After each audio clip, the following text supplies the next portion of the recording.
Hi everyone, मेरा नाम है आदित्य एंड आज की वीडियो तुम लोगों के लिए बहुत ज़्यादा इंपॉर्टेंट होने वाली है बिकॉज तुम लोगों ने क्रैश कोर्स तो ले लिया, अबे बैच ले लिया, नेक्स्ट टॉपर्स का पीडब्ल्यू का प्रोजेक्ट 45 ले लिया और भी कोई क्रैश कोर्स ले लिया अपने क्लास 10th या 9th के लिए। लेकिन तुम लोगों ने उसके अंदर भी अपना बैकलॉग बना दिया। यही तुम्हारी प्रॉब्लम है। मेरे पास इंस्टाग्राम पे बहुत सारे मैसेजेस आ रहे हैं, टेलीग्राम पे बहुत सारे मैसेजेस आ रहे हैं, भैया हम क्या करें बिकॉज हमारे क्रैश कोर्स के अंदर भी बैकलॉग बन चुका है। एंड लास्ट ईयर मैं भी क्लास 10th में था and I score 93% with the Abhay batch, next toppers का अभय बैच मैंने लिया था। तो एक बात सुन लो भाई, सीरियसली आज है 31 दिसंबर 2025 एंड कल से न्यू ईयर हो जाएगा, हमारा 2026 का शुभारंभ हो जाएगा। तो एक बात मैं सच्ची तुम्हें बोल देता हूँ कि मेरे 93% इस वजह से नहीं आए थे कि मैंने अभय बैच परचेज किया था। आरव मल्होत्रा की ऑल इंडिया रैंक 1 इसलिए नहीं आई थी बिकॉज उसने अभय बैच को परचेज कर लिया था।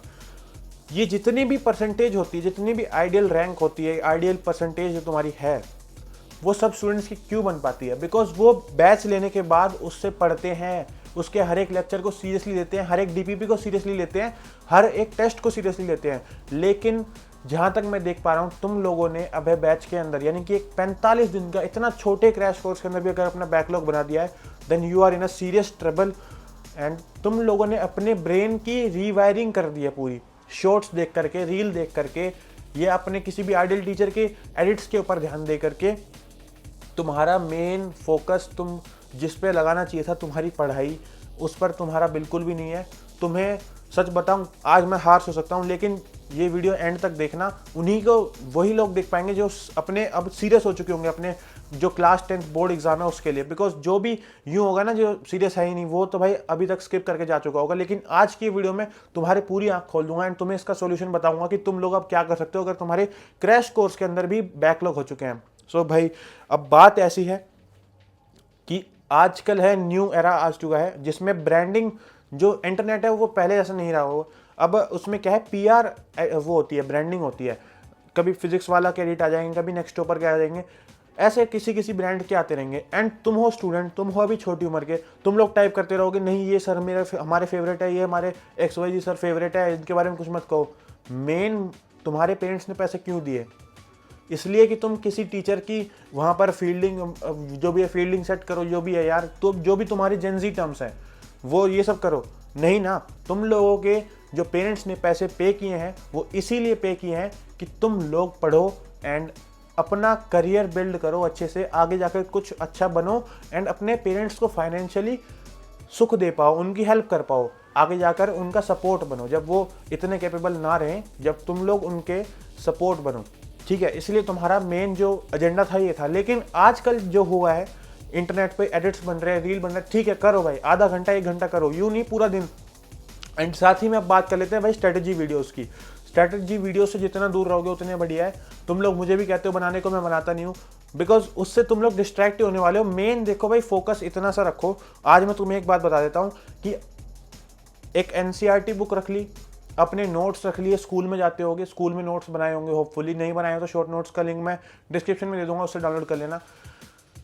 बस नोट्स पढ़ो, क्वेश्चन सोल्व करो, NCERT के क्वेश्चन सोल्व करो, कॉम्पिटेंसी बेस्ड क्वेश्चन सोल्व करो, जो सैम्पल पेपर CBSE ने दे रखा है वो कर लो। बस इतना कर लो, ज़्यादा आगे पीछे मत भागो। अगर तुम्हें कोई सैम्पल पेपर चाहिए होगा, कोई बुक्स चाहिए होंगी, उनके लिए मैं वीडियोस बनाता रहूँगा। इस चैनल को सब्सक्राइब कर देना। बस इतना सा काम करना है बिकॉज अब इतना टाइम नहीं रहा है। एंड तुम लोग भी जानते हो तुम्हारे दोस्त और तुम्हारा फ्रेंड सर्कल कितना फंसा हुआ है इन सब चीज़ों में कि हमें स्ट्रैटेजी वीडियो देखनी है उनकी। आज उस दीदी ने स्ट्रैटेजी बता दी, आज उस भैया ने स्ट्रैटेजी बता दी।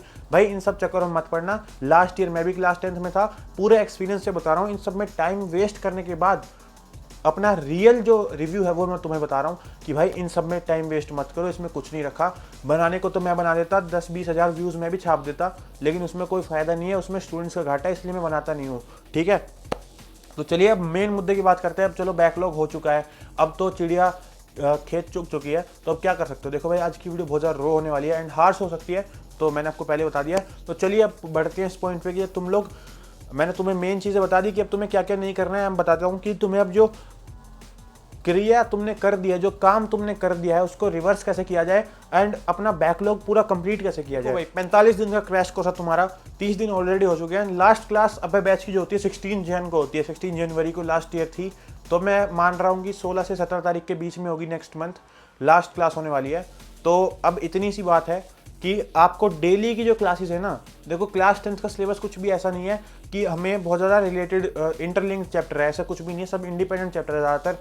तो जैसे मान लो कि अभी कोई भी चैप्टर एक्स वाई चैप्टर चल रहा है, मान लो हेरिडिटी चल रहा है, हेरिडिटी बायोलॉजी में चल रहा है, तो अगर मान लो उसका 3rd लेक्चर चल रहा है अभी, तो तुम्हें फर्स्ट लेक्चर को, सेकंड लेक्चर को पूरा कंप्लीट कर देना है 2x की स्पीड पर देख करके, एंड 3rd लेक्चर को लाइव अटेंड करने की कोशिश करनी है। जितने भी लाइव लेक्चर चल रहे हैं, या तो फर्स्ट लेक्चर है तो आप फर्स्ट लेक्चर को लाइव अटेंड कर लो, अगर वो 3rd 4th 5th लेक्चर है तो उससे पहले के जितने भी लेक्चर्स थे उनको फटाफट, वो तुम्हारा मेन फोकस होना चाहिए, उसको 2x पे कंप्लीट करो। इससे तुम्हारा क्या होगा, एक स्टॉप लॉस लग जाएगा कि अब तुम लाइव क्लासेस ले रहे हो ना, तो तुम्हारा आगे का बैकलॉग नहीं बनेगा, जो तुम्हारा पीछे का है वो उतना ही रहेगा, वो बढ़ेगा नहीं आगे जाके।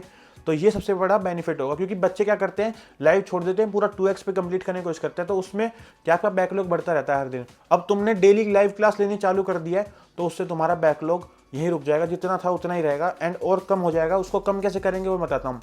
देखो भाई, दिन में कम से कम आप लोग 2 से 3 घंटे का स्लॉट निकालो पूरा बैकलॉग के लिए। उसमें आपको अपनी लेक्चर्स देखने हैं 2x 1.5x पे, कोई भी दिक्कत नहीं होने वाली है, ठीक है। 1.5x से 1.2x जो भी आपको स्पीड सही लगती है, जिसमें आपको समझ आए, इतना आप स्पीड पर देखो। 2 से 3 घंटे का आपको स्लॉट लगाना है, ठीक है। ऐसा नहीं कह रहा हूँ मैं 3 घंटे लगातार देखो, बीच बीच में आधा घंटा 15 मिनट के ब्रेक्स लेते रहो, ठीक है, आराम से यार। अभी मैं तुम्हें एक बड़ा भाई होने के नाते बता दूं, बहुत टाइम है। अगर तुम अब सीरियस हो चुके हो तो अभी बहुत टाइम है, टेंशन नहीं लेनी है। ऐसे 3 घंटे के आप लोग स्लॉट लगाओगे, अगर तुम्हारा पूरा 30 दिन का बैकलॉग भी होगा ना, तो भी आराम से हो जाएगा, अगर तुम ये स्ट्रेटजी फॉलो करते हो कि 3 घंटे का स्लॉट रख लिया, बीच में 15-20 मिनट का ब्रेक रख लिया हर एक लेक्चर के बाद, एंड उससे तुम 1.5 से 2x पे देखोगे। लेकिन एक बहुत ज़्यादा इंपॉर्टेंट चीज़ मैं तुम्हें बताने वाला हूँ कि लेक्चर तो देख लिया, साथ ही में उसके नोट्स रिवाइज करना। नोट्स बनाना मत, अभय बैच में नोट्स बनाने की कोई ज़रूरत नहीं है, because it is a crash course. लेकिन नोट्स जो PDF मिलती है उससे आप एक बार रिवाइज कर सकते हो। साथ ही में आपको जो भी DPP मिलेगी, आई नो कि अगर तुम्हारा बैकलॉग है, तुमने DPP सॉल्व नहीं की होगी, तो DPP को अभी के अभी सॉल्व करने से, लेक्चर तुमने 1-2 देख लिया लेक्चर किसी भी चैप्टर का, तो जो भी DPP का होमवर्क मिला है उसमें वो तुम्हें करना ही करना है। एंड आई नो इतना भी ज़्यादा होमवर्क नहीं देते हैं टीचर्स, बहुत कम होमवर्क होता है, लेकिन वो मैंडेटरी है। अगर तुमने सिर्फ लेक्चर्स देख लिया तो तुम्हें ज़्यादा कुछ समझ में नहीं आने वाला, तुम कुछ दिनों बाद भूल जाओगे। लेकिन तुमने क्वेश्चन कर लिया एक बार, तुमने पेन से हाथ से अपने वो उसका आंसर निकाल लिया, तो वो तुम्हारे ब्रेन में सेट हो जाएगा। एंड यही थी मेरी कुछ स्ट्रेटजी, एक बार फॉलो करके देखो। ज़्यादा मैं तुम्हारा टाइम लूँगा नहीं, बिकॉज इट इज़ बहुत ज़्यादा, तुम्हारा एग्ज़ाम पास आ चुका है, नेक्स्ट टू नेक्स्ट मंथ तुम्हारा एग्ज़ाम ही है, एंड तुम्हें कुछ ना कुछ सैम्पल पेपर के लिए भी, सॉल्विंग के लिए भी टाइम चाहिए होता होगा। तो तुम्हारे लिए वीडियो एंड करते हैं। सो गो, इस वीडियो को पूरा फॉलो करना, जो भी बातें बताई गई है, प्लीज़ प्लीज़ प्लीज़, तुम्हारा भाई बता रहा है, अगर तुमने फॉलो नहीं किया भाई, अगर तुम लोग इसी ट्रैक पे चलते रहे, यू विल रिग्रेट इट। मैं रिग्रेट नहीं करने वाला हूँ, तुम्हारे पेरेंट्स नहीं करने वाले, आप खुद रिग्रेट करोगे। एंड एक बार पेपर निकल जाता है ना हाथ से, अभी तो तुम्हारे पास टाइम है, एक लग्जरी है, एक बार पेपर हाथ से निकल जाता है ना, बस इतना दुख होता है ना, इतना मन करता है। मेरे क्लासमेट्स की, चलो मैं एक बार इंसिडेंट बताता हूँ। एक बच्चा पढ़ता नहीं था मेरी क्लास में, उसका मतलब ऐसा नहीं था कि कोई ब्रेन से उसको कोई दिक्कत थी, बस वो पढ़ता नहीं था, यू नो कि मजाक मस्ती में लगा रहता था। एंड लास्ट में जैसे जैसे पेपर का टाइम आया, ठंड का टाइम आया, एंड जैसे जैसे 15-20 दिन रह गए थे पेपर के बीच में, तो भाई उसको डर लगने लगा, वो पढ़ने लगा तो उसको लगा कि भाई बहुत ज़्यादा ईजी है, मैं कर लूँगा, मतलब मैं कर सकता था, अगर मेरे पास, मैं स्टार्टिंग से स्टार्ट करता तो मैं बहुत आसानी से कर सकता, बहुत ईजी है, एंड मेरे 95 से ऊपर आ सकते थे, ऐसा वो सोचने लगा था। एंड जब उसका पेपर आया, जब तक देखो भाई 15-20 दिन में तो कितना ही तुम सिलेबस कवर कर पाओगे इतने सारे सब्जेक्ट्स का। एंड जब पेपर आया, उसके हाथ से गया, उसको क्वेश्चन जो उसने पढ़ा था, जो भी उसने पढ़ा था, वो तो उसके आंसर निकल गए, लेकिन वो देख पा रहा था कि यार अगर मैं मेहनत करता ना, अगर अपनी 5% और देता एंड थोड़ा सा पहले स्टार्ट करता, तो मैं कुछ भी बढ़िया कर सकता था, कुछ बढ़िया परसेंटेज ला सकता था। लेकिन पेपर जब हाथ से निकल गया, लास्ट में उसके पास रिग्रेट रहा, और उसकी लो परसेंटेज का मार्कशीट रही उसके पास, और कुछ नहीं रहा। घर वालों के ताने एंड वो सब तो था ही यार, वो सब तो तुम लोग जानते हो। एंड तो इससे मैं कुछ ना कुछ तुम्हें बताना चाह रहा हूँ कि भाई प्लीज़ इस स्ट्रेटजी को, जो भी मैंने वीडियो में बताया, प्लीज़ नोट डाउन करके एक बार इसको फॉलो करके देखो।